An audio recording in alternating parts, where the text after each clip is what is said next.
Hey guys, today's topic of the video is going to be one of the most important poem by William Wordsworth. I wandered lonely as a cloud or daffodils. But before starting, I will suggest you to subscribe to my channel so that you can get all my literature related videos. Also link of biography of William Wordsworth and his poem and his preface to the lyrical ballads is given in the description below. You can go and check it out from there if you need. So let's start right from the introduction of the poem. This is a lyrical poem published by William Wordsworth in 1807 and 1815 at second time.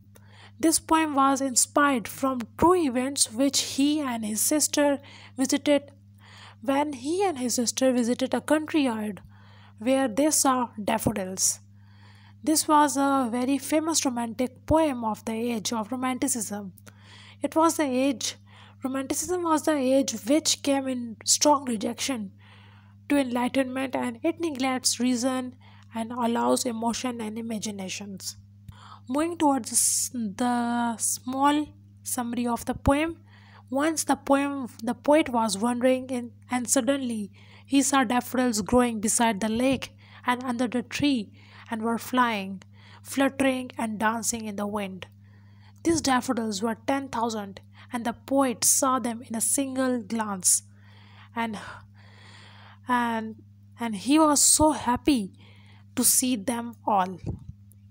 Whenever the poet is resting alone on his couch, either thinking or with empty mind, he will be enjoying the beautiful scenes of these dancing daffodils through the eyes of his memories and imaginations.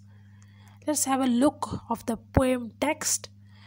This poem has 4 stanzas and is beautifully written.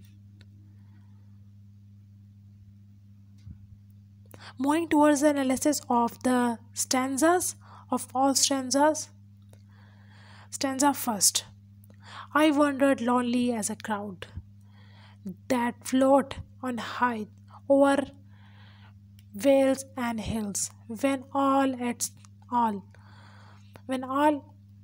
once I saw a crowd, a host of golden daffodils besides the lake, beneath the trees, fluttering and dancing in the breeze. The poet says that he was wandering lonely like a free cloud which floats high over valleys and mountain tops. Suddenly he saw a crowd of daffodils. These daffodils were growing beside the lake and under the tree. These daffodils were flying, fluttering, and dancing in the wind. First line of the poem uses simile when he says, I wandered lonely as a cloud.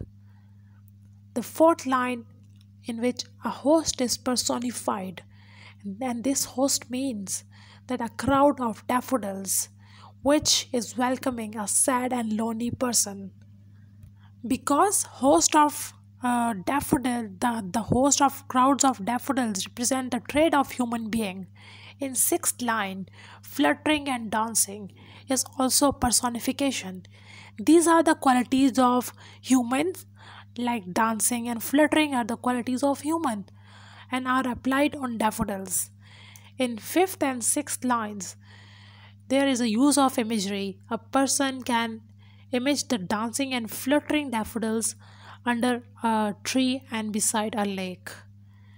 Moving towards the second stanza, continuous as the stars that shine and ring and twinkle on the Milky Way, they stretch in never-ending line along the margin of a bay.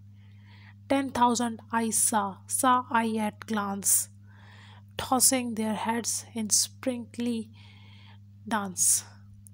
These lines are growing continuously. These daffodils are growing continuously like the stars that are shining and twinkling in the Milky Way galaxy.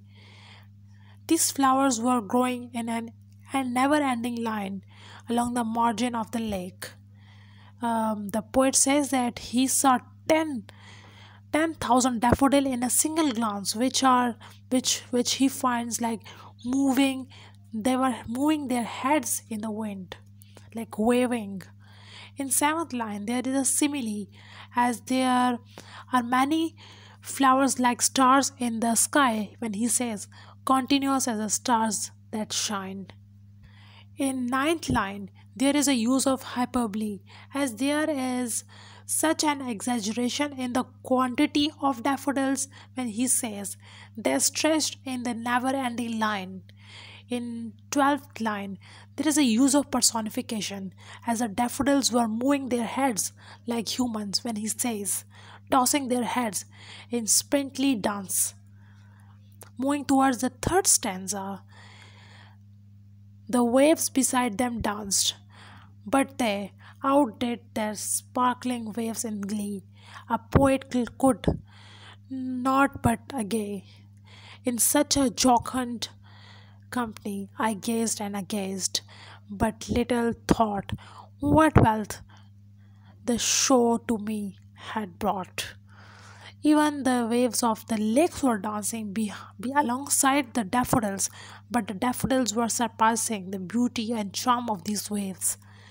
The poet refers to himself that he could be depressed because of his loneliness. Rather, he should enjoy the beautiful and cheerful company of these daffodils. The poet is gazing at the beautiful sight as he is mesmerized by it.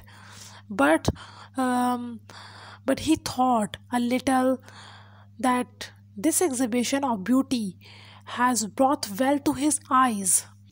In 13th line, there is a use of personification, as the waves are also dancing, when he says the waves besides them danced. In 14th line, there is a use of imagery, as the image is created that how the daffodils are surpassing the beauty of the lake, when he says outdid the sparkling waves in glee. Moving towards the last and fourth stanza of the poem, for oft when on my couch I lie in vacant or in pensive mood, they flash upon that inward eye, which is the bliss of solitude, and then my heart with pleasure fills and dances with the daffodils. Whenever the poet is resting alone in the couch, either he is thinking of something or not, either his mind is empty or full with memories. He is enjoying the beautiful scenes of these daffodils, which were dancing through the eyes of his memories and imaginations. Right now, look at the beautiful diction. You can see that look at the beautiful diction of Wordsworth, using the inward eye. An inward eye is the keen eye of imagination. Last line of this poem has used personification, when the poet says and dances with the daffodils. Important themes of the poem include beauty, spring season, as the daffodils bloom in spring season, power of imagination, nature is beautiful, memories in solitude, contentment, pleasure in the company of nature. Moving towards the literary style and devices used by the poet in the poem, rhyme scheme of the poem is ABABCC, which is ending with a rhyming couplet. The poem is composed of 4 stanzas, and it is a lyrical poem, and musicality is created using different literary devices like imagery, symbolism, alliteration, personification, simile, choice of words like diction. uh, there is a use of first person singular I in the whole poem. The first 3 stanzas are contributing in making the memories about the daffodils, whereas the last stanza is experiencing these memories. uh, Thanks for watching. I hope you will like or dislike the video. Also comment in the comment box for further inquiry. and also subscribe to my channel if you like the video anywhere. Thank you.